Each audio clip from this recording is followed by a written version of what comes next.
And welcome to Speak for Yourself. We'll see you right now. Marcellus Wiley and Emmanuel Acho. No, Thanksgiving Eve. Thanksgiving Eve? So this is the last time we're going to look this skinny? It's going down, at least at my crib. All right, we hope everyone out there has a happy Thanksgiving. Love to you.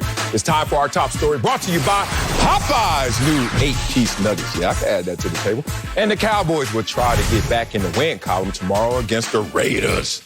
Dallas has dropped 2 out of 3 games and were held to only 9 points last week. Yuck. Dallas Morning News wrote, quote, even top NFL quarterbacks can struggle. The Cowboys' contender status depends on the Dak Prescott bounce back. So, Acho, what's at stake for the Cowboys tomorrow? So I think of 3 C's: control, confidence, character. Okay. Control, confidence, character. That is what's at stake for your Dallas Cowboys. Right. First and foremost, control of the NFC East. Everybody thought, including myself, Cowboys were going to sprint away with this NFC East. And it still looks like they got full control of the NFC East. But the Eagles have now won 3 out of their last 4. The Cowboys have now lost 2 out of their last 3. And just like that, what the Cowboys had handedly, which was control of the NFC East, they no longer have so handedly. Now, they still got 3 games. There you go. But you lose to the Raiders. You still got to play the Cardinals at the end of the season. You still, Cowboys, have to play the Eagles again later on in the season. That control of the NFC East, which the Cowboys appeared to have had, all of a sudden, they don't have so much of. First C, control. Second C, confidence. Okay. So, something happens once, it's a fluke. Yeah, I heard. Something happens a second time, it's a coincidence. Okay. But something happens a third time, in my mind, it's a habit. It's a habit? First time you lose to the Broncos, we all knew that was a fluke. Not a big deal. Yeah. Right? Lose to the Broncos, not a big deal, it's a fluke. But then you lose to the Chiefs. Okay, it's a coincidence. I mean, Amari Cooper is out when we play the Chiefs. CeeDee Lamb gets knocked out when we play the Chiefs. Coincidental, that happens when you play a team that's gaining some traction in the Chiefs. But if you lose to the Raiders, now it's a habit. Now it's no longer a fluke loss like the Broncos, a coincidental loss like the Chiefs. Now it's just a habitual type of thing. Habitual? Second C, confidence. Third C for the Dallas Cowboys, character. Now I'm starting to wonder, what is the actual character of this football team that you could lose a game at home to the Broncos, you could lose a game at home to the Raiders. Now, what's the actual character of this Cowboys football team? Are you elite? Or did you catch lightning in a bottle for 8 games through a season? Are you Super Bowl contenders? Or did Trayvon Diggs really usher you through a couple of games that you should have lost? Acho. Are you actually top tier in the NFL or just top in the NFC East? Which one is it? Confidence, character, control. Those 3 C's are at stake in this Thanksgiving game. Man, you laid that out pretty well. I wrote down your grade on that paper right there. I gave you an A+ over an F. I need an A+ for structure. You know, the teachers you do that. And then you get your paper back, and she had to grab this pen. Woo! And if she put her glasses on the tip of her nose and grabbed this pen, it's hell to pay, bro. You got hell to pay right now. Acho, stop it, man. The only thing at play right here, only thing at stake for the Cowboys is it's a thin line between faith and doubt. Ooh, like that. That's it. Faith. I'm talking about real biblical faith. Like, hey, what you don't believe? Oh, you're not gonna walk over this water. Versus that doubt bird. Is this Dallas Stadium? Jerry's World? It can land here if the Cowboys don't handle business. It can land here, but I don't think it will. When I look at the calculation of this Dallas Cowboys mindset, what I see is a calculator with an addition symbol, but not a subtraction symbol. I don't see how you can lose that much faith in yourself if you're the Cowboys, even in a loss. Why? Because what's at stake? They are 3 up in the loss column. And as you know, as a former player, our coaches would come in there and fans be talking about, oh, man, what's going on in the division? They got 6 wins, you got 7. Coach be like, we 3 up in the loss column. Loss column is all he gave a damn about. And that's the Dallas Cowboys. Even in the loss, they're 2 up on a team they've already beaten. Oh, Acho. So now you know you're playing with the books. These Dallas Cowboys are primed to get this win. But what's at stake is what can they lose?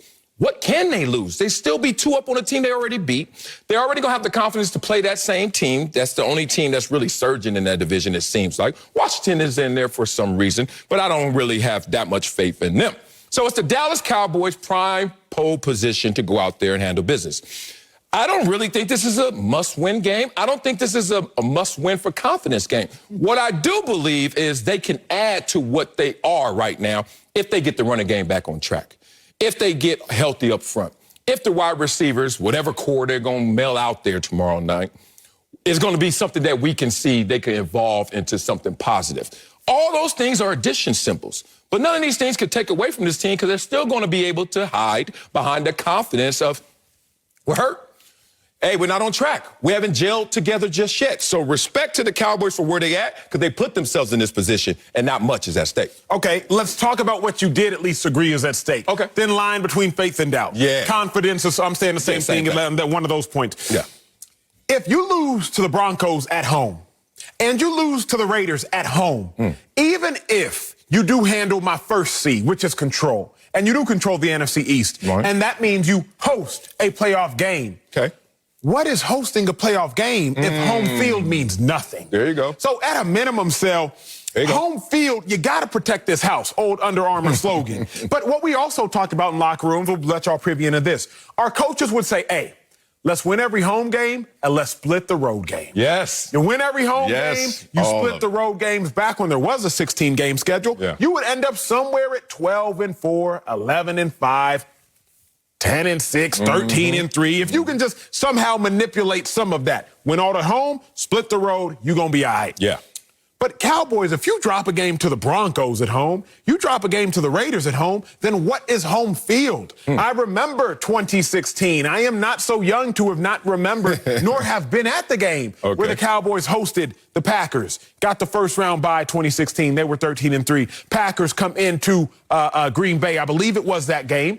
Packers come into the Cowboys AT&T Stadium, and Aaron Rodgers, with a minute left, makes that one play, miracle, tiptoe sideline. All of a sudden, field goal position, game over. What is home field advantage if you lose to the Raiders after having lost to the Broncos? Yeah, Sel, I don't think it's a must-win. Okay. Because it's not like the Eagles will take control of the NFC East if the Cowboys lose. Eagles still got a lot of work to do. But they do have the easiest remaining schedule. Y'all go look. They got the Giants twice. They got Washington twice. They got the Cowboys. They got somebody else that ain't all that good. So Eagles do have a chance, but this block ain't about the Eagles. It's about the Cowboys. And if they lose, I'm with you at least on the doubt birds are starting to land. You know why this block is not about the Eagles? Because it's never going to be about the Eagles. It's always going to be about them Cowboys. How about them Cowboys? And you know what's interesting about the Cowboys? Everything gets exaggerated with them, the good and the bad. Right now, we're leaning towards the decline, so we're leaning towards the bad, which is exaggerated because we're talking about this. In the A block, let's talk about this. This takes me back to a couple of stories, a little story time. But first, you just said, coaches always said, win all at home and then split the road, right? My coaches said the same thing.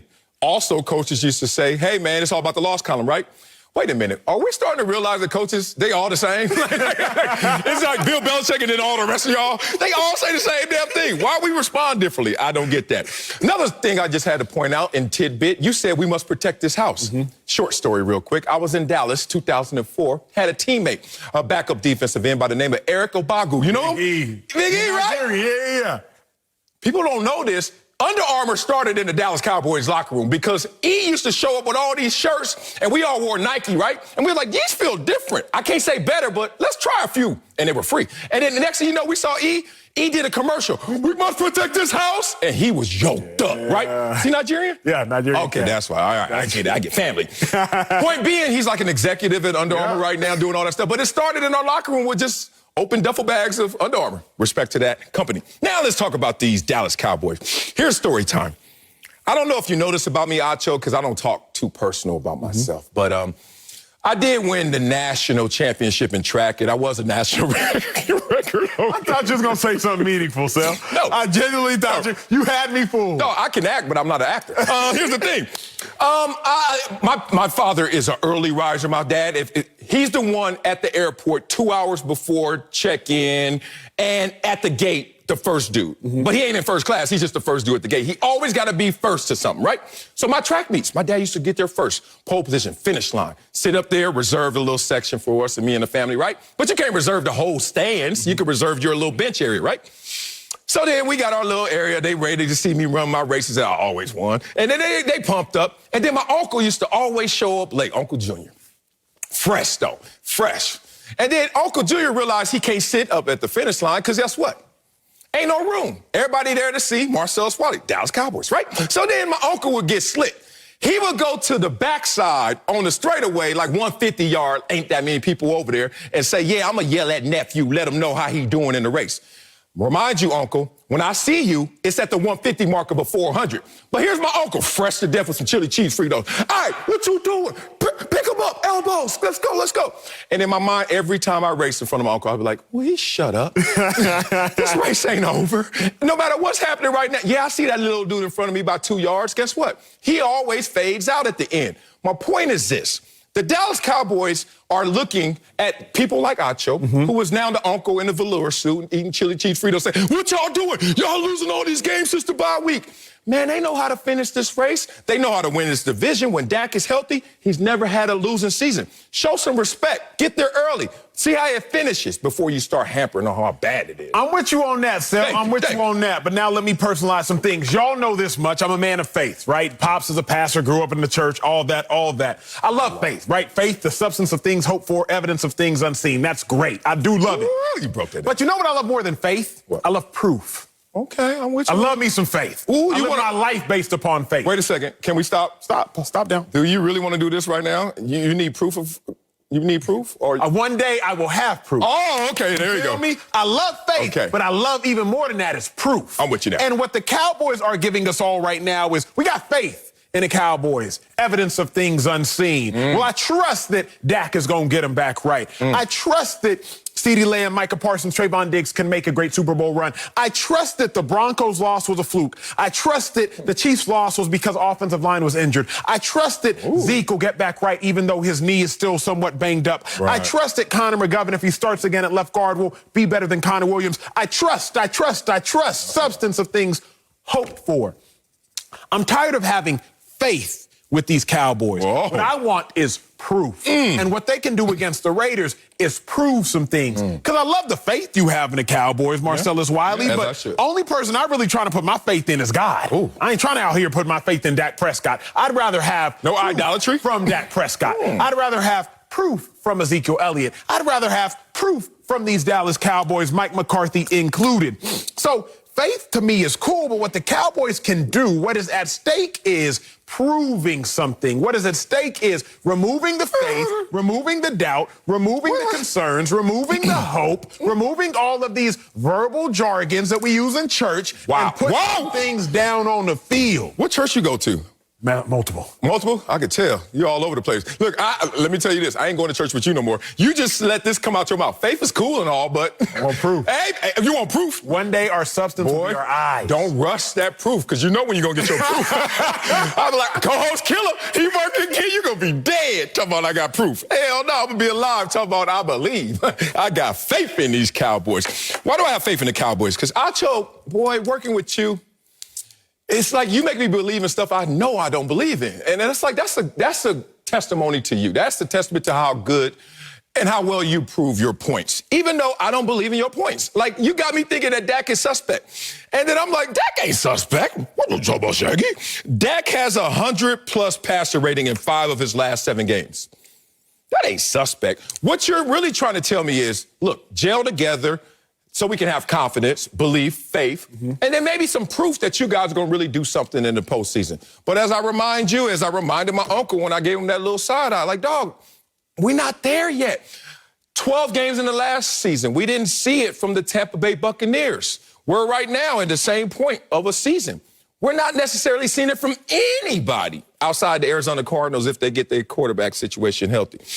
We're not seeing it from anybody. So why would the Dallas Cowboys feel like they're out of something, therefore something's at stake? At a minimum, let's at least request this. Let's request. No more losses to bad teams. When I think about it, I can only really say confidently, only 2 teams have not lost to bad teams.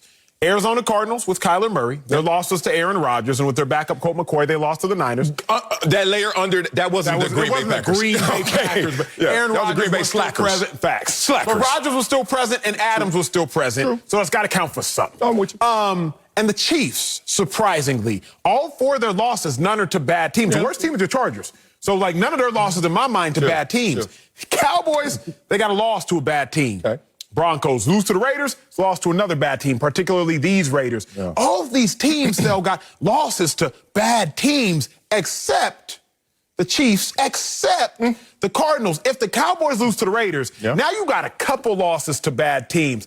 Don't keep losing to bad teams, because come to playoffs, ain't no bad teams, Coach. Ain't no bad teams. Everybody got talent. But see, you fall into the trap that you said you would never fall into. That's why we love track and field. What's that? Like, that runner is the same dude all around that track. But the Indianapolis Colts in week 2 ain't the same team. And the Chiefs, true that. You know, you lose to that team at that time when Carson Wentz is like, what's the second play on the script? And then now this team, completely different. I understand your point.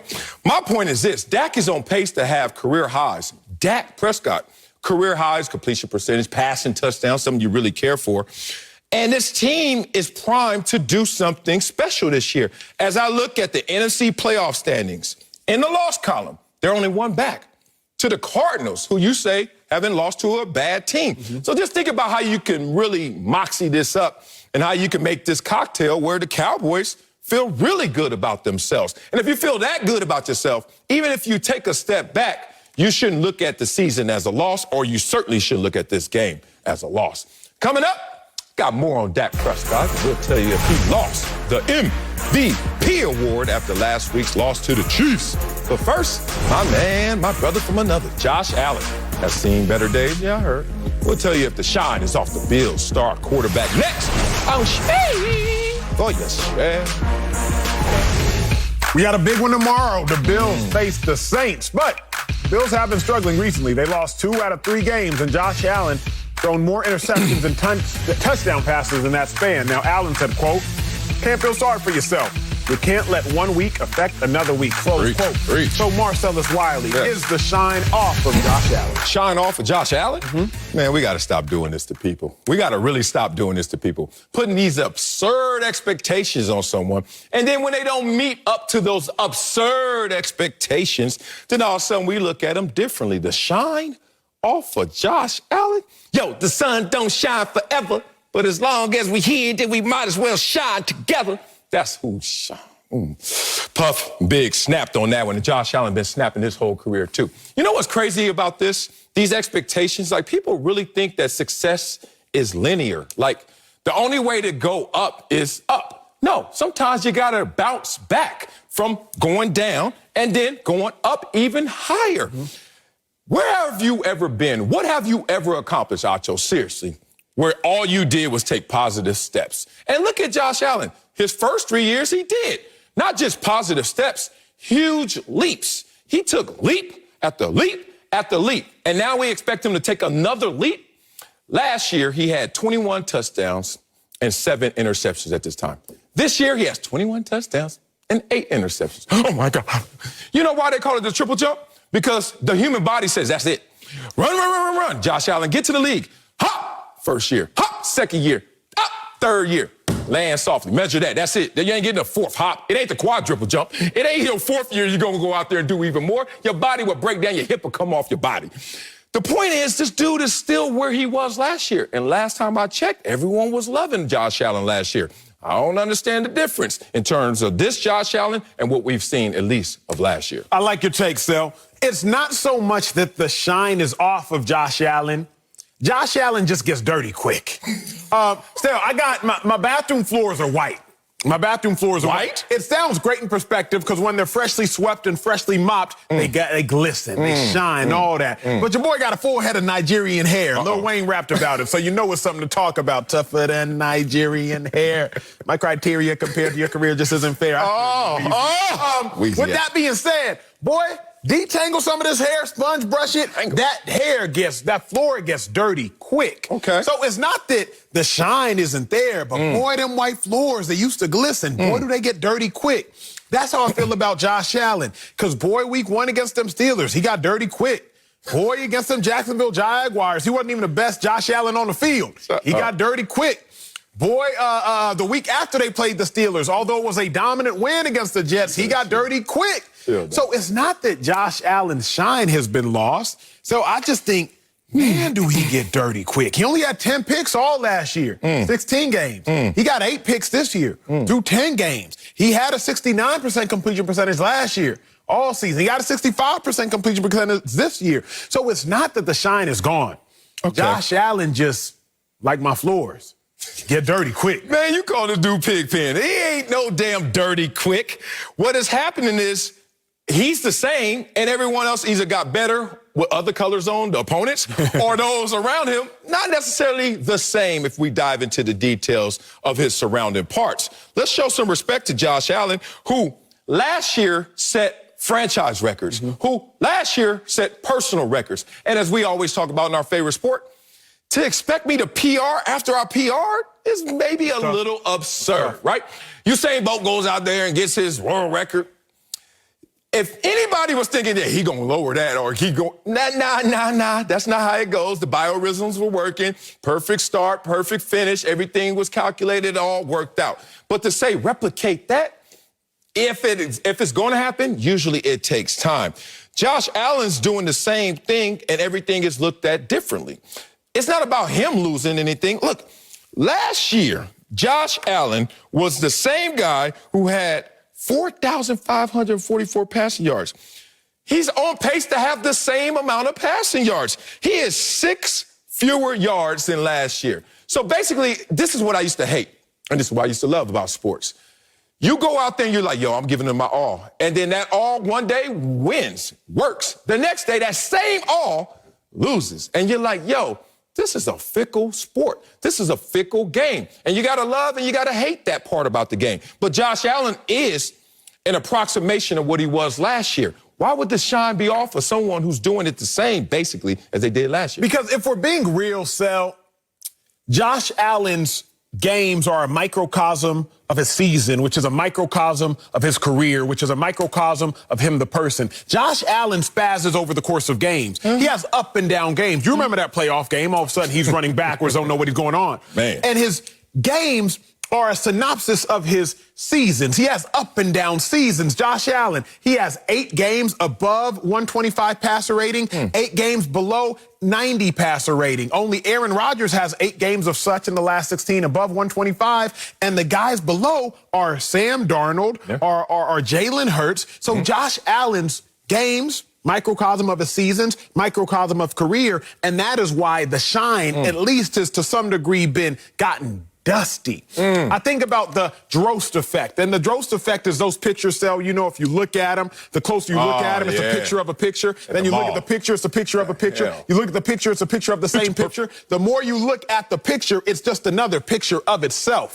That's Josh Allen in and of itself. Deep, the more you look at Josh Allen, the more you realize, yo, his up and down seasons are caused by up and down games, which are caused by up and down plays, which has led to an up and down career. So it's not that the shine is off. I think we're just seeing Josh Allen for who he really is, up and down. Last year we saw him at a peak. This year we're seeing him in not so much of a peak. But you've heard the quote, every peak is a valley to a bigger mountain. And I think Josh Allen right now is in a valley compared to the mountain of his peak last year. Damn, stall him out. I thought the dude was balling again this year. I mean, he's in the MVP consideration, which is I think everybody else is. I know, right? That is the most baffling thing to me, that he's still Fox bet like number 2 in MVP. He was number 1 last week and then up and down, as you want to say, right? But he's still higher than some of the guys we talk about that we think are having great seasons. You know why? Because once again, you need to trust the house. The house is looking at details that we're not fully respecting. The house is respecting that not the same maybe in terms of what I'm seeing around him. And then he's still keeping this thing afloat. And obviously, there's still a good team. But it's been suffering of late. I give you that. But damn, this whole demand of just be your best. And then when you're your best, be that again. What the teachers always say, it's hard to get an A, it's harder to keep an A in my class. In Josh's class, he's looking like right now, I got an A. And then all of a sudden, now you want me to keep that A? But does an A- keep me eligible? Like, you know, he's in a position that he was last year, but now we're looking at him differently. I'm not looking at him differently. I understand that once you go out there and do your best, to show that exactly the same is different. And his best in a franchise that had Jim Kelly in it, I know it's a different era, but this guy went out there and lit it up. And let's be real, this is the craziest part. He got to where he got faster than we expected it, so now we reset our expectations, and then we want to demand more of him when it's like, dog, I wasn't even supposed to be here. That's the craziest part about perception. It's not reality in this one. Who would have thought Josh Allen would have been an MVP frontrunner in his 4th year? How about his 3rd year? He was in the MVP conversation. So I think he really exceeded what we believed in him. And now we're going to just make him believe that he's not exactly who he is. I think so, because we're finally holding Josh Allen accountable to who he truly is. What's that? Well, greater than we thought. Okay. So now I'm holding you to that standard and that metric of your own greatness. I've been in positions standing next to a body of water, but as I walk up to the body of water, at first I just think it's like a gulf. I think it's encapsulated, or I might even think it's a lake, depending upon my limited vision. But then I've gotten to a point where I walk up close to it, I'm like, oh, wait a second, I'm tripping, bruh. This is an ocean. Okay. Now I have to hold this body of water accountable to what it actually is, and that has limitless potential, limitless ends, limitless impact. Josh Allen, from a distance, we were like, oh, this might just be a little lake, or this might be a gulf. Oh, wait. Josh Allen, you're way better than we thought. Yeah. Now I have to hold you accountable to your greatness. I'm not going to minimize your potential because you're minimizing your ability. Okay. You've shown me just how able and how capable you are. Now I'm holding you accountable to just how good you are every time you go on the football field because you showed me you were great. Now I just want to make sure you keep up with that level of greatness. I can't let you go back to being a small version of yourself. Bro, you an MVP leader. You're a 45 touchdown kind of guy. This isn't the same that. It is. It really is. Like, it's the same shoes, just maybe one of them's untied, and you over there like, ugh, they ugly. This reminds me of going to school. Okay, so let's talk about this. First day of school, freshman year at Columbia University. Okay, so you walk on campus, and the first thing you see is like, whoa, a sea of people. Then the next thing you see is, who's these dudes out here at these kiosks and these tables? So, you know, you're getting nosy. You're really trying to play it off to holler at Jennifer. You're like, you know what I'm saying? What's up, girl? Oh, what y'all got? And then they were selling, like giving you away credit cards. Remember that? So then you get your credit card. You're like, oh, I got $500 on credit. So, Jennifer, what you talking about? What you talking about? All right, so we got to go.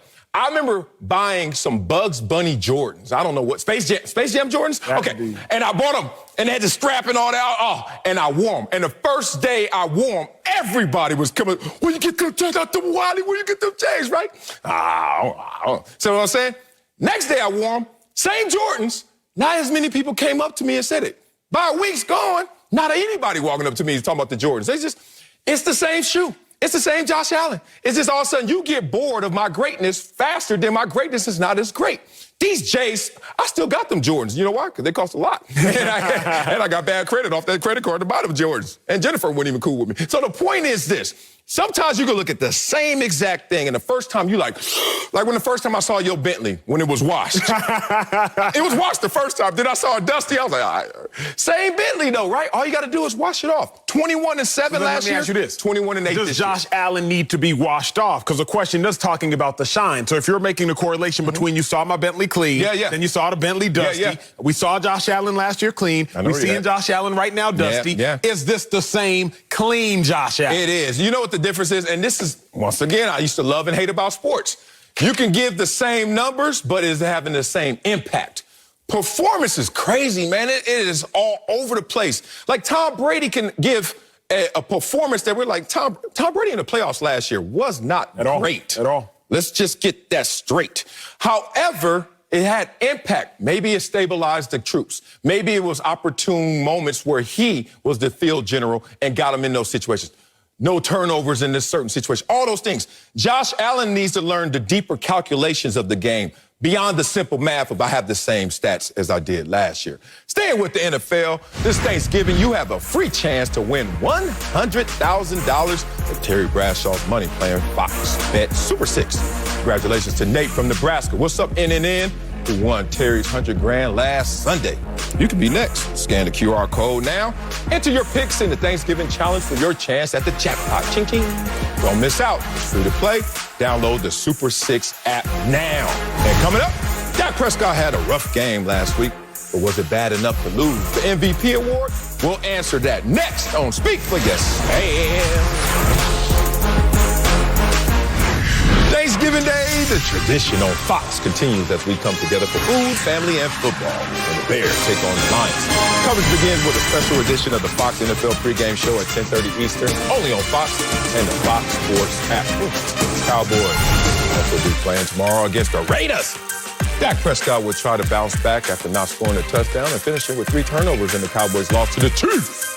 Dak is currently in the 3-way tie with Matthew Stafford and Aaron Rodgers for the 3rd best odds to win MVP, according to Fox Bet Sports. But the shine ain't off you, Josh Allen. I heard you. So, Acho, did Dak lose the MVP award in the loss to the Chiefs? He did, Sel. We talked about this last week. Remember, in life, you have to pick a struggle. You can't be indecisive about which struggle you want to pick. Struggle. You got to pick a struggle.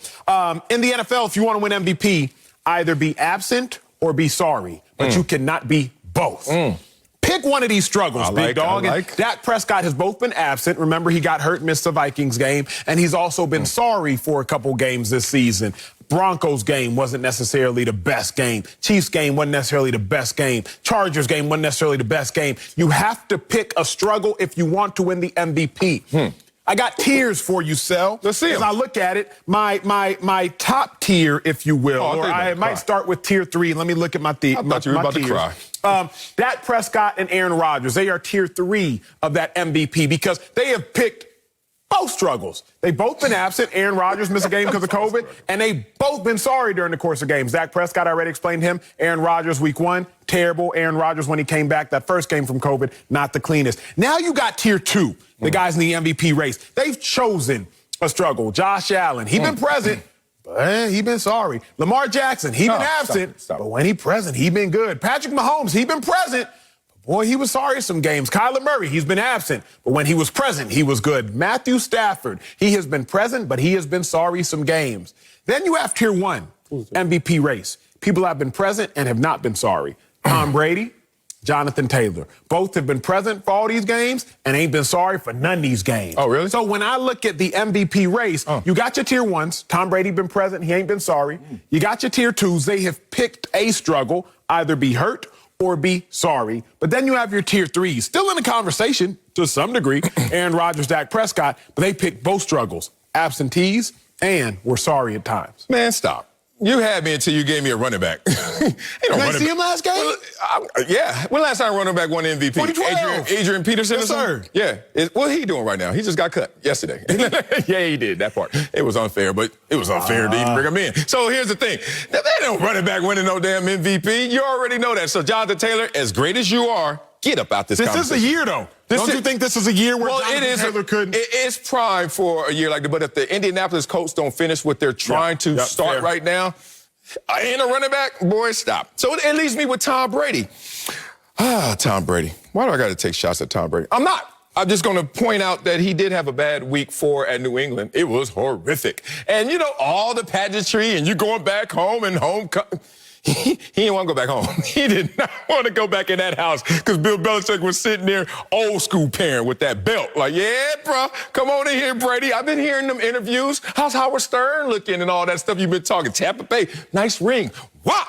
And he did not look good. I don't forget these things. But it's funny, when you're the Dallas Cowboys, everything sticks longer and stronger to you. Good and bad. So we're going to exaggerate Dak's bad games and forget about Tom Brady's bad games. And Josh Allen and Matthew Stafford and Aaron Rodgers and Kyler Murray even had a 67 passer rating stinker out there. I'm not even going to keep talking to y'all. Here's the thing. Acho, you tell me you got to pick a struggle. I can tell you ain't from where I'm from, because you know what? The struggle picked me, homeboy. You know what I'm saying? I ain't land on Plymouth Rock. Plymouth Rock landed on me. What up, homie? And this is what I'm talking about with Dak. Dak didn't pick to go to the Dallas Cowboys and always be in the tabloids of the NFL minds of everything he does. Oh, my God, Dak did this, Dak did that. Dak is playing great football this year. We have to admit that. It's been a little turbulent, but guess what? Off of injury, you can expect that. And also the fact that you're going against the Kansas City Chiefs and you're compromised, you shouldn't expect that, but it can be forgiven. Just like I'm going to forgive every other MVP candidate outside of Jonathan Taylor, who doesn't count, for some of their subpar performances. So why are we harping on Dax when we're not harping on everyone else? I'm interested, Sel. If you were to be in the 33rd percentile of your class, would you say that you were great in that class? No.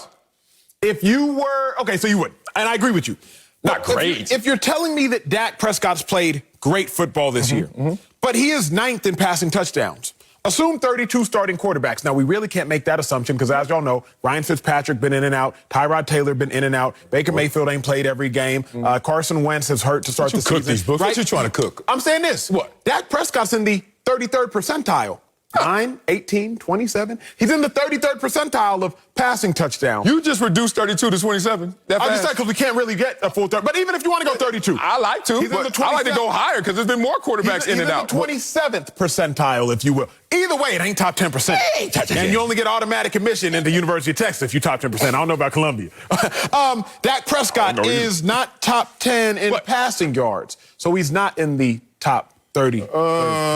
Now, if you want to go passer rating, that's just that. He's 6. Okay, that's great. That's good. It's good enough. He's in the 20th percentile. Will you stop playing? So I'm just curious, Sal, because we keep saying that he's in the MVP conversation, and we keep saying that Dak Prescott's having a great year, but you're 9th in passing touchdowns. You're not top 10 in passing yards. You're not top 10 in passing completions. You're 6th in passer rating. So on average, you're about 8th and a half out of 32. Y'all do the math. Okay. 32 divided by 8, 25th percentile. So Dak Prescott's in the top 25 percentile. Top 25 don't get you into Columbia. And top 25% don't get you into the MVP race now, Marcellus Wiley. I'll wait. You're going to have to wait. I'm cooking up here right now. I'm over here stir-frying up in the kitchen. Cooking like a stir-fry. Hey, let's look at these numbers, shall we? All right. Acho, who's your MVP, first of all? Tom Brady.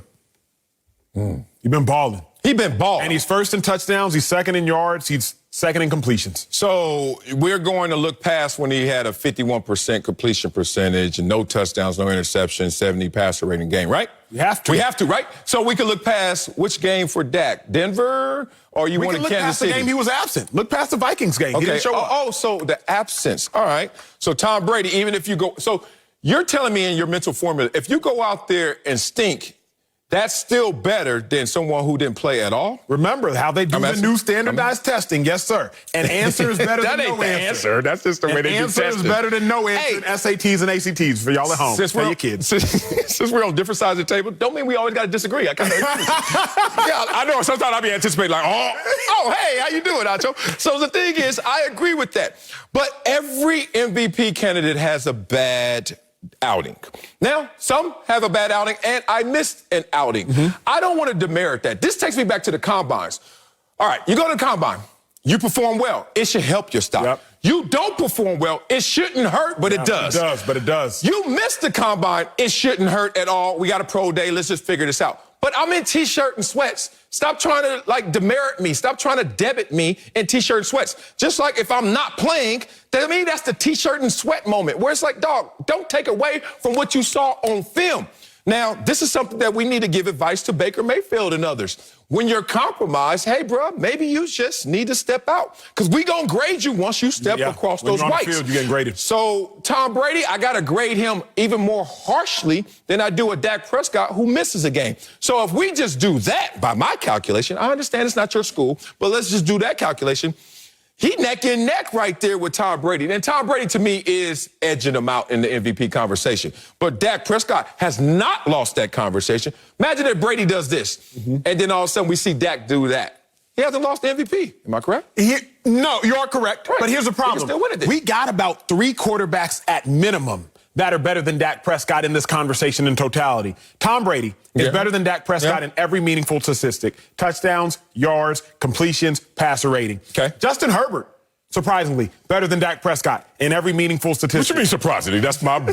Touchdowns, yards, completions, rating. Matthew Stafford, still better than Dak Prescott in every statistic and has just as good a team record. Now we start going beyond simple math and start saying, but Matthew Stafford. Like narrative? You go narrative for No, him? I'm going, when I saw you against some boys that you should have handled outside of Tampa Bay, Matthew Stafford, Tennessee game. He gave them that game. You know, the pick six, everything. You start looking at games with Matthew Stafford, I don't know. I don't think Matthew Stafford is tier one. Tom Brady's tier one. I think Josh Allen mysteriously is there. The craziest. I don't know. I don't get it. I don't get it. And Dak is still there, and that to me is not as crazy. But those are the guys dogfighting it out right now. If Kyler Murray could stay healthy, it would have been his, and he would have ran away with it. That's what's crazy is like, truly, Kyler Murray isn't, he's in my conversation only by means of how good he was when he was present. Right. But you can't miss 3 games and still be in the conversation. So, because I look at 3 missed games as 3 bad games. Now, you can't do that. But you weren't there. Win, loss, tie. Can you give it a tie in your mind? You can't go, oh, it's only binary, it's only 2. And you and Bucky Brooks argued me to death when Kyler Murray missed the first game. And I said, he missed another game, he missed more games, he's out of it. Now, that's the reality. You can't get into a situation where if I go out, I miss a show, versus I came out here and I couldn't complete a sentence? You think those are the exact same things? I look at it intention-wise, right? There are some guys at the Combine who, to your point, they just don't perform. But most people at the Combine, the reason they don't perform is because they couldn't have performed well, or they couldn't have performed as well. I know a whole bunch of guys at the Combine, I'm not going to bench. I'm going to wait till my pro. Oh, they already know that answer. You're not going to bench. You already know. Because you know if you went out there for 225s, those numbers wouldn't look right. Man, I'm not going to run my 40. You know what I mean? I got a tight hand. No.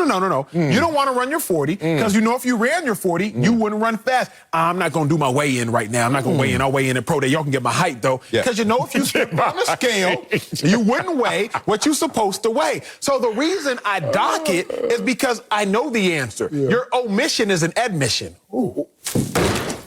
God, I can't be your lover. Whoa, you just came off with that one. Boy, that Combine struck something in you, bro. What did you not do at the Combine that jarred that out of you? What the hell? That's real, Sal. Like, your omission is an admission. Stealing that one. Prescott's, no, you can't steal that one. No, hold on. You stole my, I need that one. You stole my dead grandma's favorite Wileyism, and I can't have that one back. Go ahead. You can have it. Grandma, get him. Let's talk about this. That was amazing. You know what's so funny about it?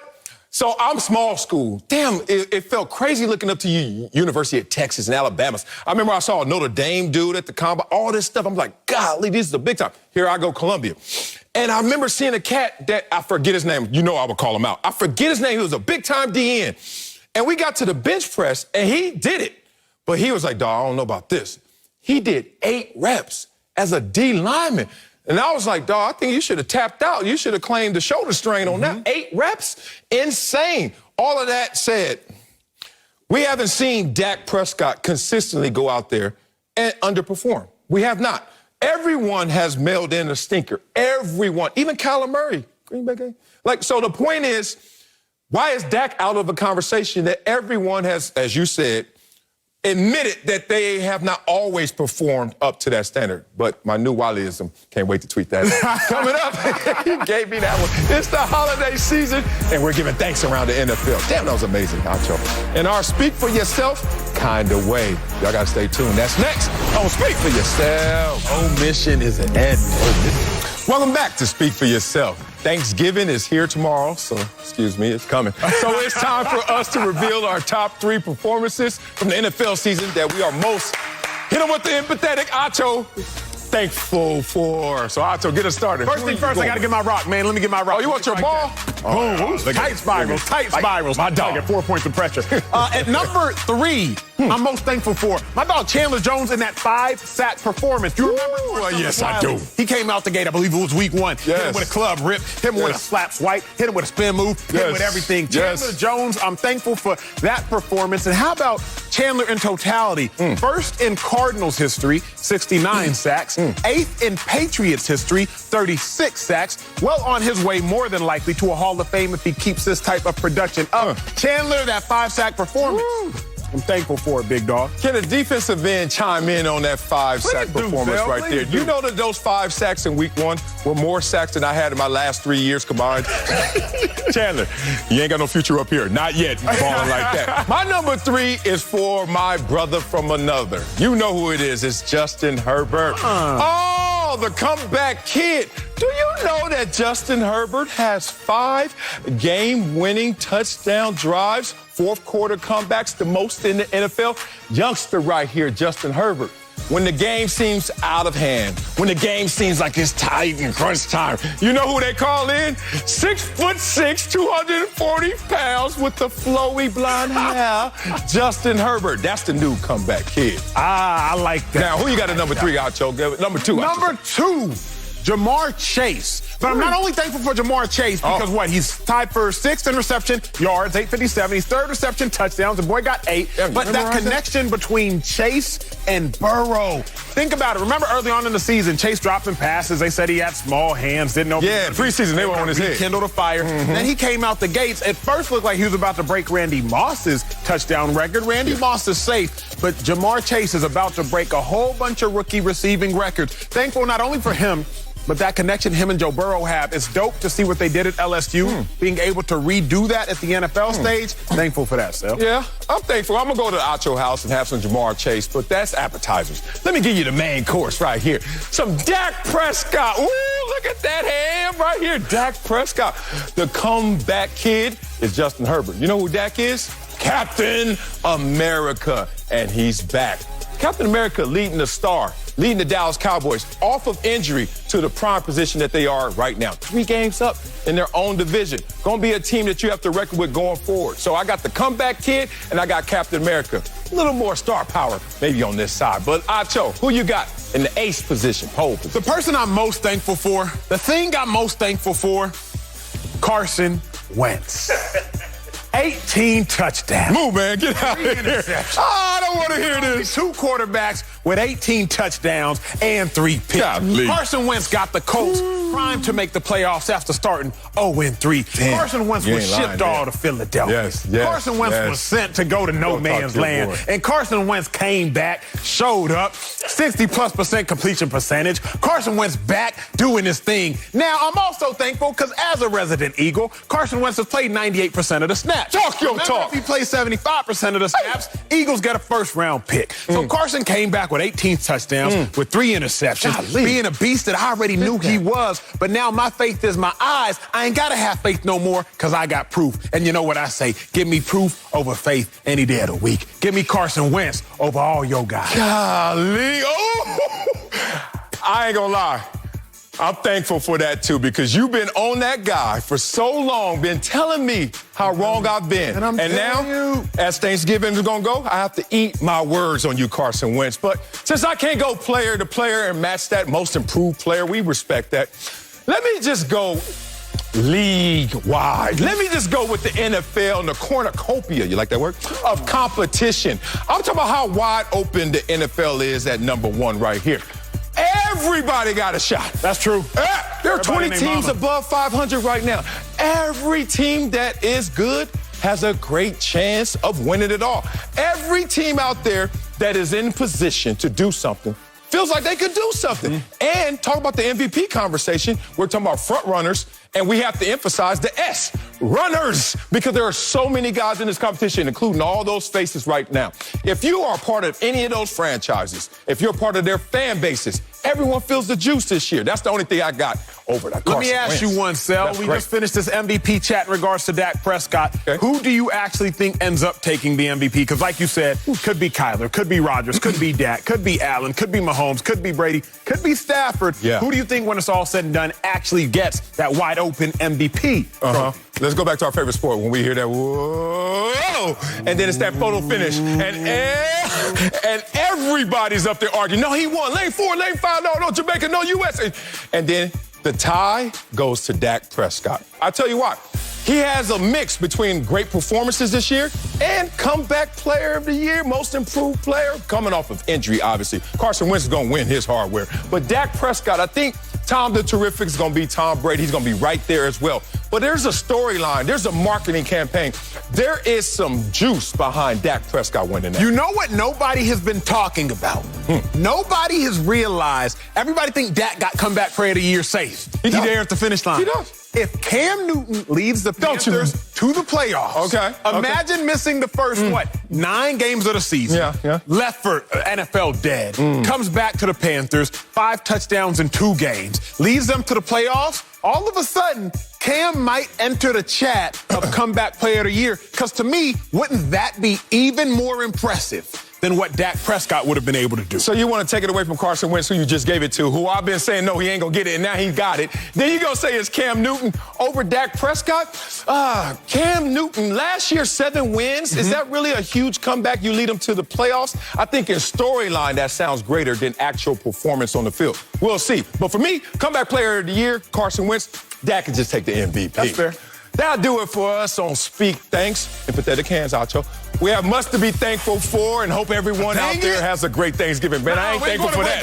That ain't nothing. Look at that. I hope you cook better than you spend. Coming up, Dak Prescott. I ain't coming over tomorrow.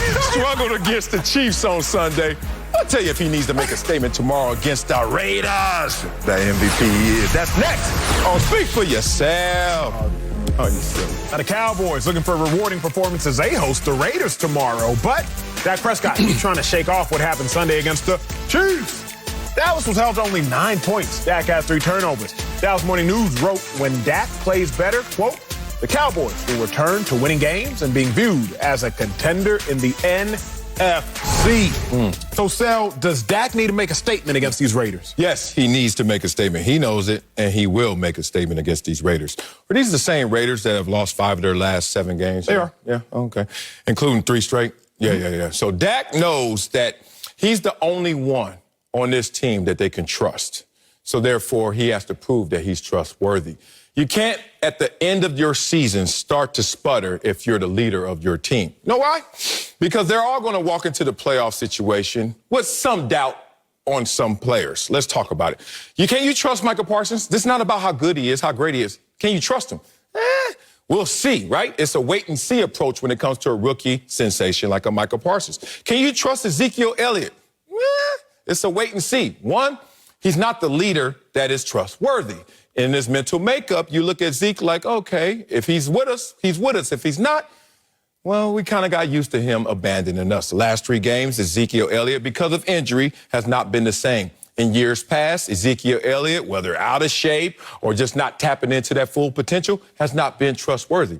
I also remember Ezekiel Elliott in the playoff game out here in Los Angeles. 20 carries, 47 yards. That's not trustworthy. But Dak Prescott knows. You look around, receiving core, decimated, injuries up front, shuffling offensive linemen.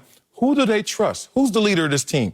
What does this all center around? Dak Prescott at the quarterback position. So he knows he needs to make a statement so that he can be trusted in the situations going forward. And Dak knows going against this team, he will make a statement. Of course, Dak needs to make a statement, man. Okay. Dak Prescott, we've tried to enter him into MVP conversations, Hall of Fame conversations, Ring of Honor conversations. We've tried to enter him into those conversations. Big time. And to some degree, he's earned that merit.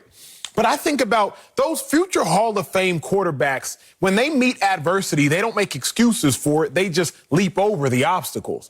Think about this, man. Tom Brady has been playing without 2 future first ballot Hall of Famers, Rob Gronkowski, Antonio Brown. And over the course of that stretch, he still is atop the MVP race, and he still has the Bucs atop the NFC.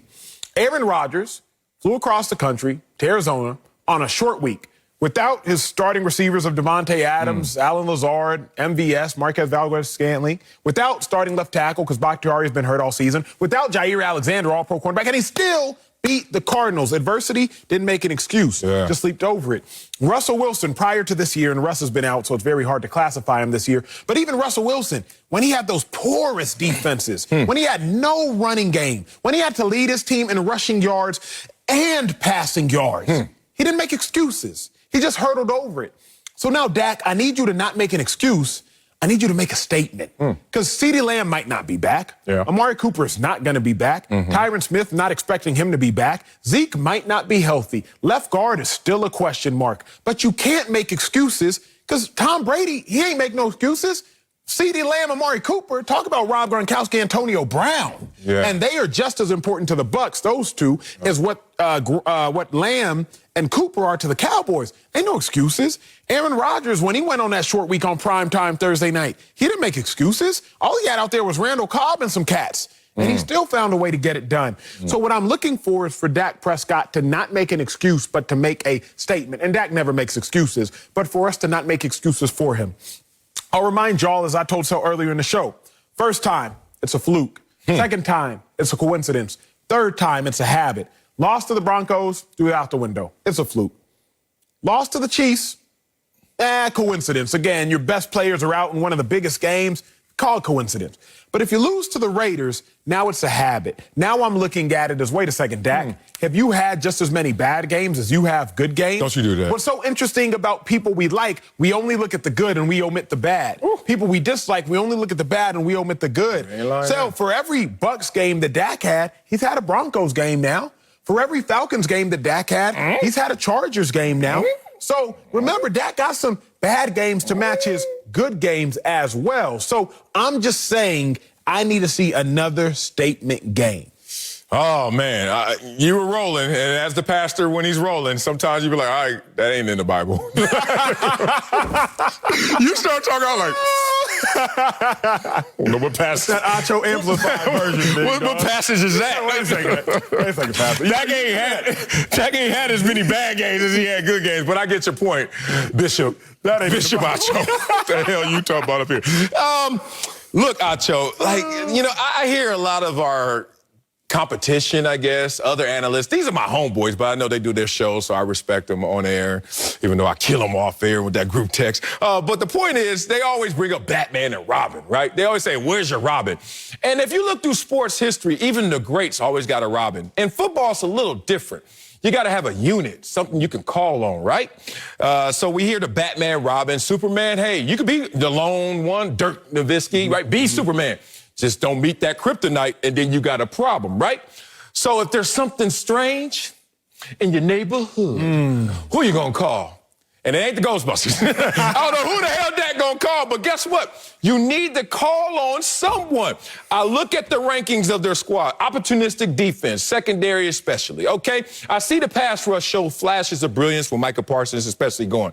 But it's their offense, and their offense is centered around that superstar, that superhero, and Dak Prescott. So it's just about how is he gonna slice it this year. But Dak Prescott, the mental makeup of someone who responds to the adversity Dak has been presented with his entire career tells me this is another guy who's going to respond to those moments. Dak, fourth rounder. Replace Tony Romo. I'm here to tell you, I played in the organization with Tony Romo. Tony Romo was a dude. Like, Tony Romo was next level, at least in perception, within the boundaries of the Dallas Cowboys organization. That was a hard replacement. Dak Prescott, through the injuries. Dak Prescott, when healthy, never a losing season. Dak Prescott, last 2 seasons healthy, number one offense. Dak may go out there and Superman it, but hopefully he could call on somebody. That's fair, but I also am thinking about this, Sal. Cowboys haven't figured out these Thanksgiving games, man. And did you play Thanksgiving game, Dallas? 2 to 3? Well, hold on, wait a minute. First of all, I play for the Cowboys, and they always play on Thanksgiving. What you trying to say? I like shots when they come in. Your down years, Sal. I was still down in the game. I think we played the Bears, and I got a sack. Did you? Yeah. See, why you always self-deprecate yourself? Like, when I was in Dallas, I ain't making no noise. When I was in Dallas, I was You know why? money. I'm going to tell you, I'm going to answer that for real. I am so damn cocky in here that I got to come out with something that's not what I'm thinking. Man, I was that dude, bro. I was that dude. I know this much. What? Thanksgiving games are hard. I never played for the Cowboys on Thanksgiving, but for the Eagles, we had to travel to Dallas on Thanksgiving. Those games are difficult. Cowboys, 0-4. Last 2 years, those Thursday Thanksgiving games and that Thursday after. Remember, Cowboys got the Raiders. Really? Yeah, man. Last 2 years ago, let's go back. You remember this when Cowboys played the Bills. Cowboys were rolling. Yeah. Jason Garrett, that was that year he got fired. Played the Bills, lost What to the you mean, Bears. this year? Jason Garrett be staying fired. Bro, lost to the Bills, messed around. 7 days later, lost to the Bears. Yeah. Last year, Cowboys playing for the playoff hopes. Lose to Washington. Who was the quarterback, though? Last year, different story. No, I'm listening. 2 years ago, we already know who it was. Last year, lose to Washington. 7 days later, supposed to play the Ravens, COVID. End up playing 12 days later, lose again. They got a coach fired because of a loss on Thanksgiving. They missed the playoffs because of a loss on Thanksgiving and the following Thanksgiving. I'm just not guaranteed a statement will be made because the way the Thanksgiving games be set up, them short weeks, the distractions, family coming in town, you got to buy everybody and their mama tickets. Yeah. Oh, yeah, what section you going to be in? Okay, what you cooking? Okay, but after the game, make sure you come over. Hey, can I bring my girl? You ain't going to bring her over there. It's a lot going on for these cats, man. It's a ton going on. I give you that. It plays well for the Cowboys that the game is happening with these things potentially, as we talked about earlier, at stake. You don't want to put together consecutive stinkers. Then all of a sudden you start saying 3 out of 4 and stuff that you're saying. You don't want to do that if you're the Dallas Cowboys. You got too much invested and you got too much in the bank already. Like, you're a team right now, if you look at the Dallas Cowboys, what are they, 7-3? And you got just too much invested already for you now to go out there and play with your money, play with your food, Thanksgiving style. So now you're the Dallas Cowboys. You're like, every team wants to go into the playoffs hot. But is that a necessity? Is that a requirement? Or is that a luxury? You can go back to the craziest year to me is the year that the Giants lose to an undefeated Patriots team and see that same team in the Super Bowl and beat that same team. So you don't go into the playoffs hot. You go into the playoffs off a loss, but still find a way to do it. We've seen teams go out there with tremendous records, lose in the playoffs. We've seen teams struggle to just finally get in, claw in, and then all of a sudden win it all. Green Bay Packers come to mind. I just think that the Dallas Cowboys, this is a perfect moment for them to have their storybook ending. We've been through all the rigors, years and years, 25 years of no Super Bowl appearance. All of a sudden, we go through adversity. People like Acho starting to say, I told you they're not real. And then they respond. Dak Prescott will help them respond with a statement on Thanksgiving. Coming up, Bills and Patriots are fighting for the top spot in their division. We'll tell you who's actually the best team. That's next. Don't scream. Go yourself. The Patriots are the hottest team in the NFL, having won 5 straight and are on top in the AFC East. The Bills are in second place after dropping 2 out of 3 games.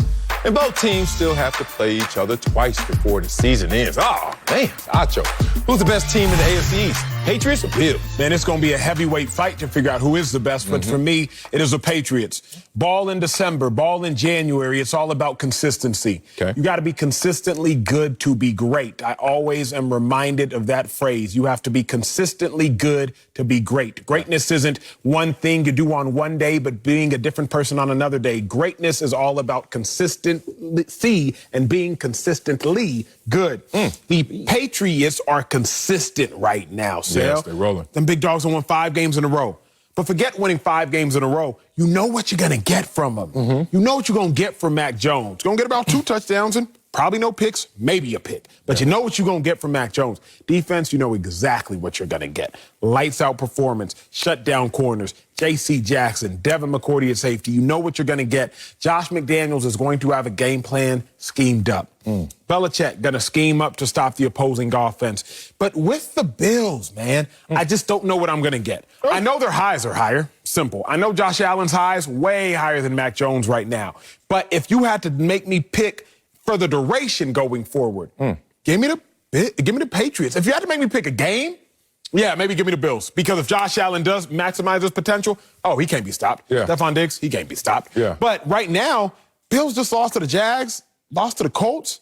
I don't know who I'm getting with the Bills. I hear the conflict. For that reason, the best team for me is the team I believe in more often than not, Patriots.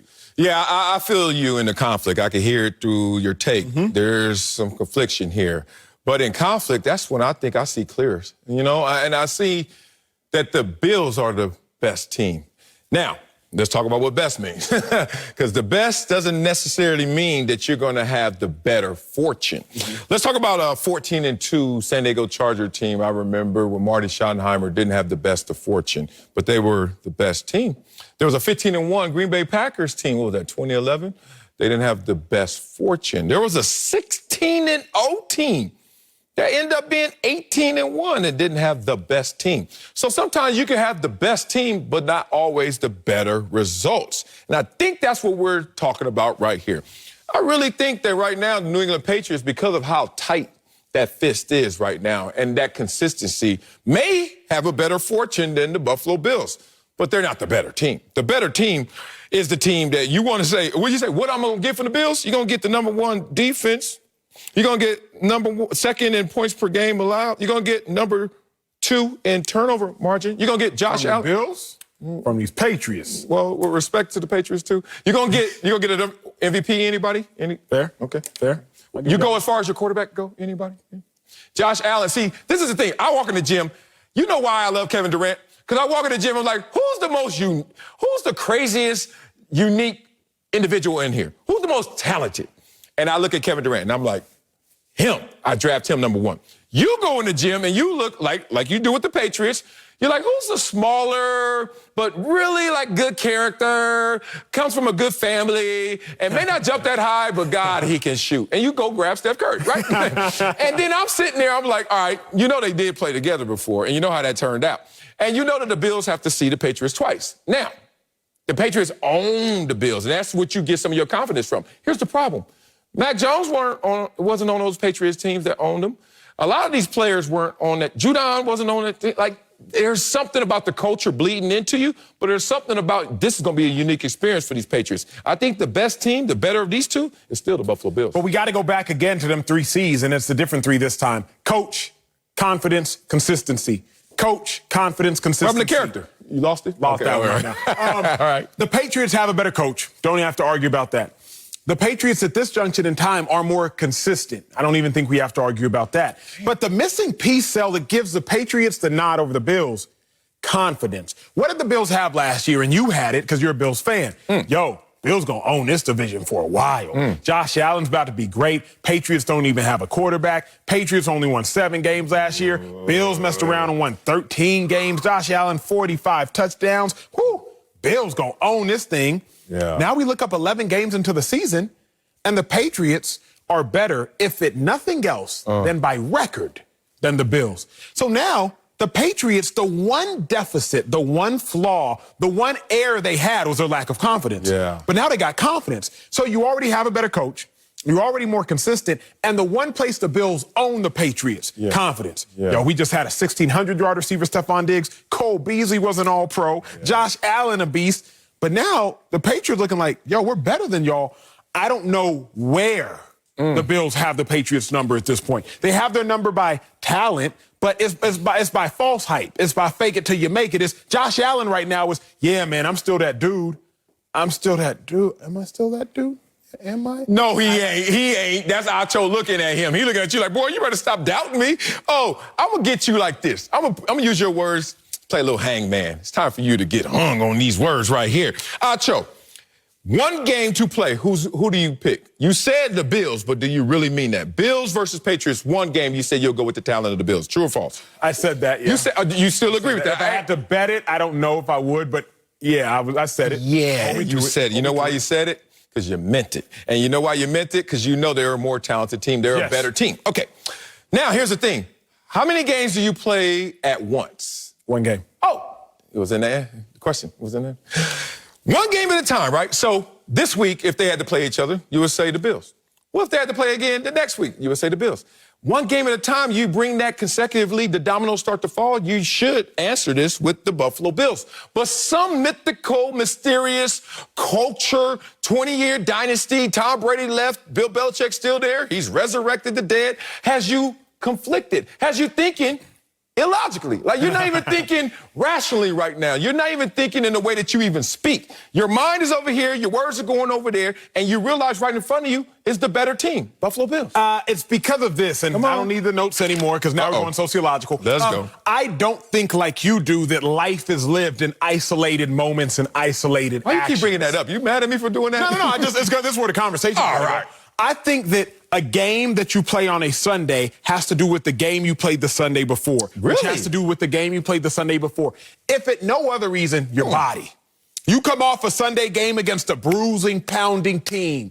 Let's go 02-01 Ravens. I'm assuming you played them. They had Jamal Lewis. And Tennessee, yeah. All them boys. Jamal Lewis, Eddie George. I would assume Marcellus Wiley following that game and Marcellus Wiley's defense following that game was different than Marcellus Wiley playing the Rams. Yeah, the Rams might have been the greatest show on turf, but that whole game, you pass rushing. Yeah. No nicks, no bruises, no nothing. But man, go against Jamal Lewis, go against Eddie George, you feel different. I don't think the games are played isolated. So I don't think the Bills are playing one game at a time. I think the Bills are playing a season of games. And Josh Allen's game before affects his next game. And Josh Allen's next game affects the game to come. Josh Allen is inconsistent because of the things that are occurring simultaneously. So that's where I disagree with you fundamentally in football and also in life. But I agree with what you just said there because it does take a chunk of flesh. And some of them, you feel like, okay, that was a finesse game.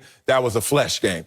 Here's the thing. It doesn't always have to be a negative. It doesn't always have to be to a detriment. It doesn't always have to be to a reduction. Of course. It can be to an addition, to a supplement. It's adding to who we are. And you know what's crazy? Sometimes in a loss or a beatdown game, you all of a sudden dig deeper into who you are. Like you thought that this was the limitation. This was my maximum effort. Then you're like, if that's all I got, then that ain't gonna cut it. And then all of a sudden you respond. I'm looking at the Buffalo Bills as, how are they gonna respond? We know how the Patriots respond. We don't know how Mac Jones and this team is gonna respond when they go against a team more talented that wants to respond as well. This takes me to what you said earlier about like, you just blink and all of a sudden things are like, the Patriots are right here again. Like, what the hell? Thought we had some cushion, had some runway, right? In high school. I remember going against one team, Sarah. And Sarah beat us one year, 56-3, 53-0. The name of the team was Sarah? Sarah, yeah. Some Sarah in Gardena, Compton adjacent. Real. Sarah. Not Sarah, S-A-R-A-H. Like, Junipero, Sarah? Some old school dude. Anyway, you laughing? They whooped our butts. I can't laugh. You can laugh. They beat us down. And then, and it's like, all right, they got us. Next year, we're going to get them. Oh, yeah, the quarterback graduated. Oh, yeah, the twins graduated. These dudes, these twins, monsters. Everybody graduated. Good. And then you replenish. And then you realize, oh, we ain't going to get them because they replenished. The Patriots replenished. But here's the thing. Now in the Buffalo Bills, you got to get off of that security that you thought the Patriots were going to be sorry. I know you did. We did, too. And now you got to respond. What are the Buffalo Bills going to do to replenish? Josh Allen? It's the same Josh Allen as last year. Surrounding parts, maybe not the same, certainly the running game. But point being, I think that there's a response from Buffalo that you haven't respected fully. And I think that discount is what you're going to see when they face each other twice going forward. Coming up, Matt Nagy is fighting off rumors that he could be out in Chicago. I'll tell you if he's taking too much heat for the Bears' struggle. Well, you look right there, you taking something. That's next on Speak for Yourself. The Bears will try to end their 5-game losing streak tomorrow against the Lions on Fox. A report said Matt Nagy would be fired after the game, but he said it wasn't accurate. Chicago Tribune reports Nagy met with the team later, but did not shed any light on his status, which, quote, left some players angry that he didn't address the report head on, close quote. So, Sel, is Matt Nagy taking too much heat for the Bears' struggles? Nope. Not at all. Matt Nagy was on the hot seat coming into this season. And to prove that he was on the hot seat, what did he go out there and do? Draft a rookie quarterback. That's the formula. Like the DOC said, the formula. The formula is get your rookie quarterback. Oh, he needs time. We do too. Let's go out there and get us some runway. Here's the problem with doing that. It can backfire. Ask Jeff Fisher, my man who I respect. Oh, let's go get Jared Goff. Hey, bro, we 0-7 with you and Jared Goff. How that look? Jeff Fisher, either you or Jared Goff got to go. Guess what? We gonna say you got to go. We see what you were trying to do, the switcheroo there. Matt Nagy is 0-5 versus Matt LaFleur and those Green Bay Packers. That's unacceptable for Bears fans. Bears are just 3-11 versus playoff teams under Matt Nagy. 1-6 this year against winning teams. Not gonna cut it. And he was brought in because he was supposed to win playoff games, quarterback whisperer, you can make all these things happen. You know what they've done in the playoffs, the 2 times they've been there? Averaged 12 points a game in both games. 12 points a game. So wait a minute. You're a quarterback whisperer, offensive guru, and our offense is suspect, if not worse. In his 4 seasons, guess what they're ranked? 21st. In scoring offense, 22nd.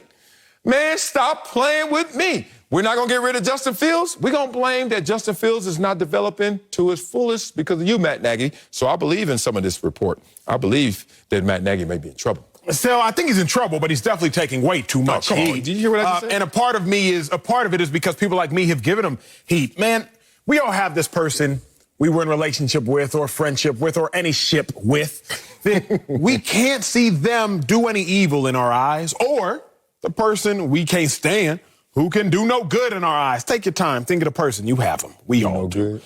Matt Nagy, he could do no good in our eyes. Oh, stop. Justin Fields could do no wrong in our eyes. Matt Nagy said, hey, y'all, I don't want to play Justin Fields. He's not ready. Play Fields, Matt Nagy. Play Fields. What are you doing? You're sabotaging the Bears. This is career negligence. You got analysts going out there saying Matt Nagy is completely undermining the entire team, all these grown men. I heard that. So he plays Justin Fields.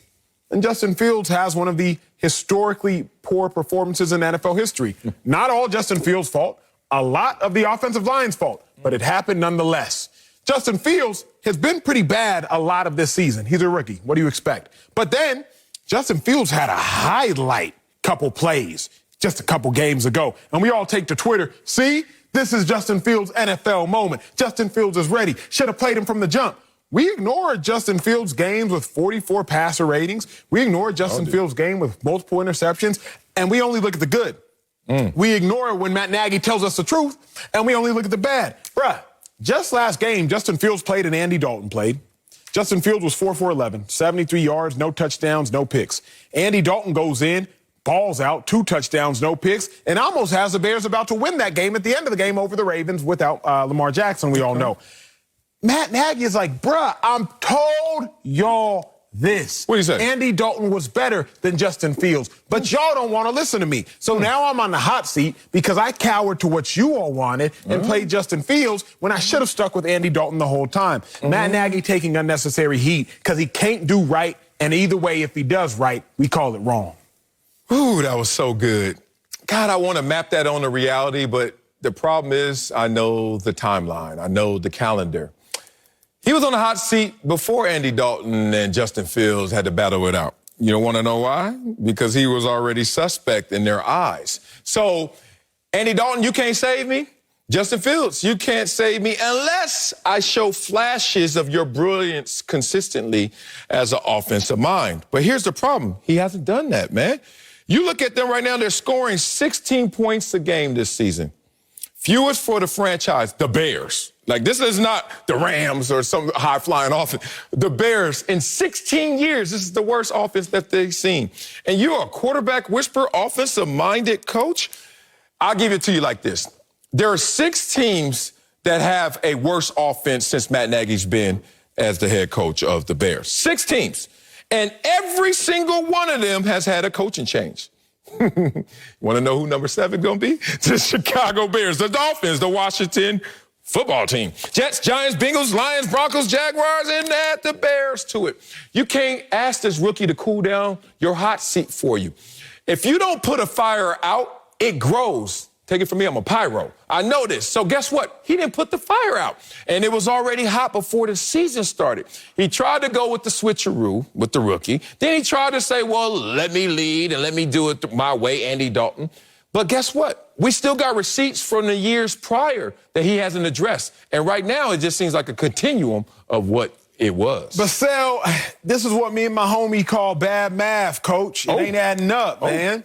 Because if Mitch Trubisky isn't a good quarterback, did you think Mitch Trubisky was a starting caliber quarterback? I did. I didn't think he was bad, but Mitch is only making $2.5 million this year, and he ain't starting. So he's not a starting caliber quarterback. That's what the NFL has told us. It's not my words, not Stell's words, the NFL's words. Facts. But if Matt Nagy made the playoffs 2 of the last 3 years without a starting caliber quarterback, he got to be doing something right.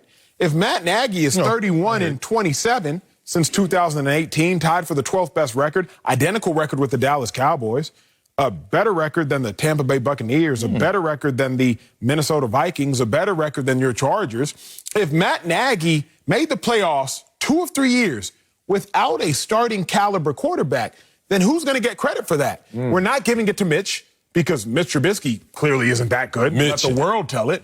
We're not giving it to the bare skill positions because they haven't had anybody they appreciate. Allen Robinson, but they don't love him all that much. We're not giving it to the Bears running game. I like David Montgomery, but he's not getting the credit. So who's going to get it? You can say Khalil Mack, that first year he showed up, that 2018 year. But who's going to get it this past year, Mitch's last year, 2020? Matt Nagy got to get the credit because we're not just going to let the credit disperse into oxygen, disperse into thin air. There's a reason the Bears made the playoffs, and they made the playoffs without a starting caliber quarterback. That has to get some credit and give some credit to Matt Nagy for it. But what credit? What's that credit limit? $1? Like $5? Like how much credit you giving out? They ain't done. What have they done? I'm looking at the Bears right now. Season 1 with Matt Nagy, you scored 26 points a game. Now you're down to 16. How low can you go? What kind of credit you talking about? It's that Knicks check cashing stuff where they used to. You ever do that? I don't know about you. You were raised better than me in terms of financial literacy. Knicks check cashing. I don't know if they're still around. I'm sorry I had to bring this story up. I'll tweet out my little card too. Broke as hell I was in there. And when you don't have credit, when you can't go to the bank and, you ain't got time to wait, whatever, you go to the check cashing place, right? They hitting you over the head for like 18%, but you go there. I'm looking at Matt Nagy in Chicago as like Nick check cashing. Like, dog, you come here out of desperation. We still sticking with you out of desperation. When you bring up the Cowboys, you bring up the Chargers. Guess what they did, bro? They switched their coaches in the time span that you talk about with Matt Nagy. Every team I listed that have a worse offense has switched their coach. I'm sorry. It seems like the doors are closing in. Do you want to be at the bank or do you want to be at Knicks? I don't want to be at Knicks. They got me before. Coming up, the Bills and Cowboys are both big favorites to win their games tomorrow, but we'll tell you which team is more likely to be upset. That's next on Speak for Yourself. My Bills take on the Saints while my Cowboys host the Raiders on Thanksgiving Day. Both Buffalo and Dallas coming off big losses last weekend, but are big favorites heading into their respective games tomorrow. So, Acho, who's more likely to be upset tomorrow?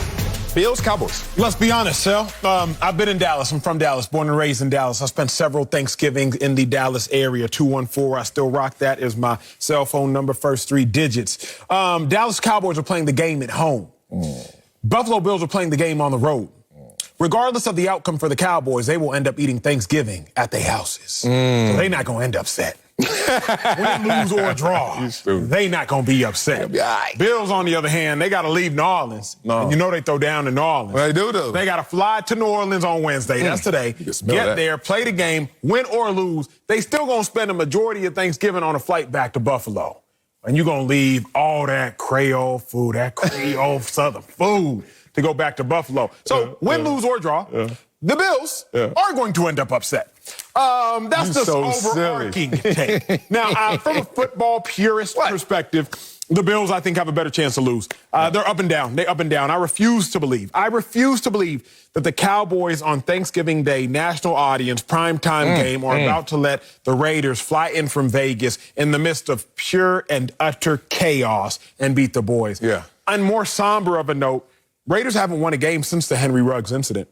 No, the John Gruden incident, the Raiders used that to propel them forward. They had won 2 games after that. But since the Ruggs incident, I believe they've lost 3 consecutive games. Eventually, too much weight will break you. And that was that last pound on the squat rack that made the Raiders collapse under that weight. And I get that, man. First, your head coach goes because of racist emails, misogynistic emails, etc.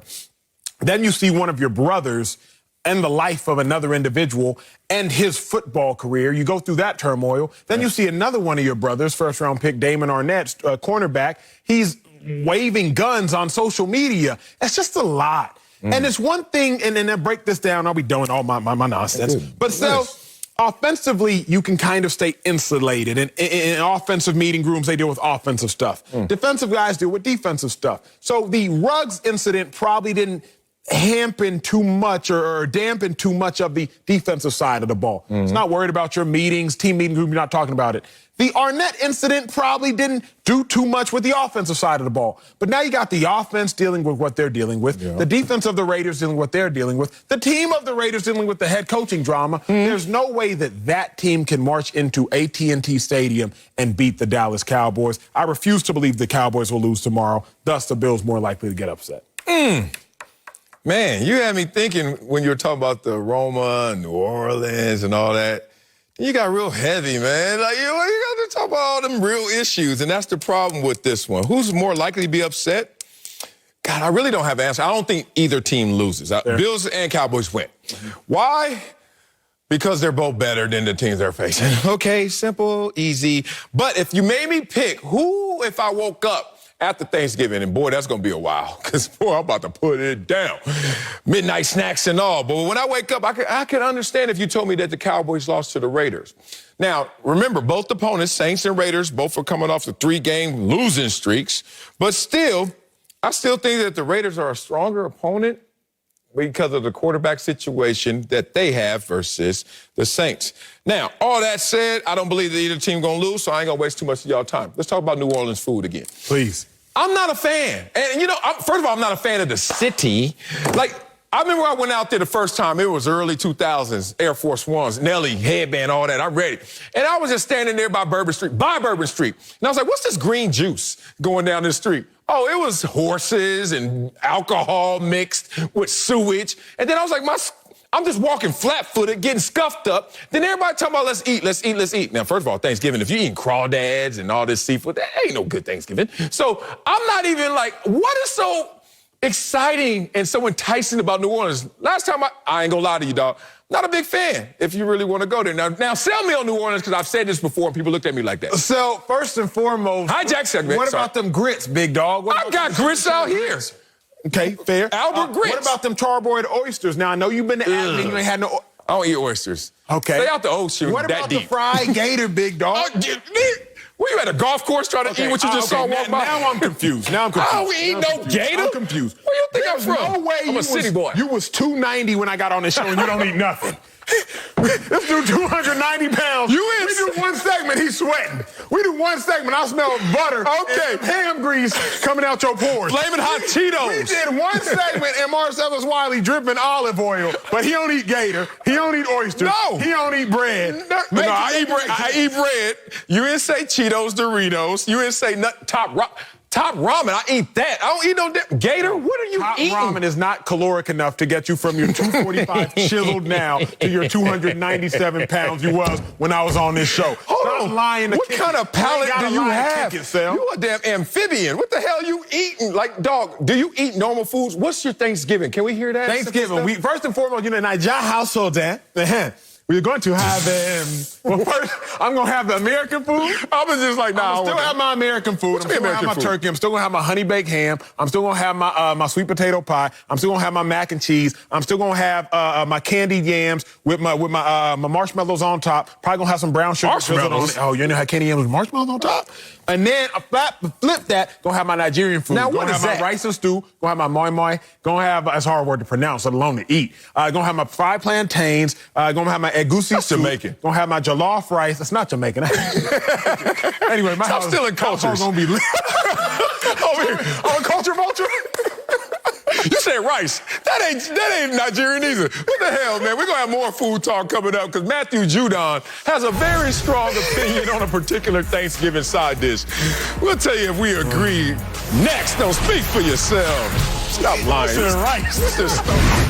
Yo, Thanksgiving Day, the tradition on Fox continues as we come together for food, family, and some football.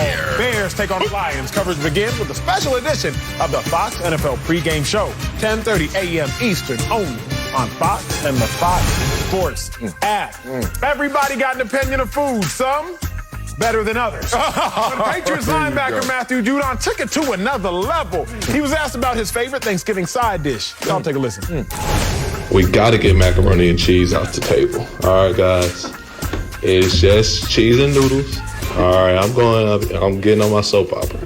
It's just cheese and noodles, and it's not that good. Go get him. Go get him. Me first? Yeah, go get him. I know you know. Matt Judon, first and foremost, he got the dopest sack celebration ever.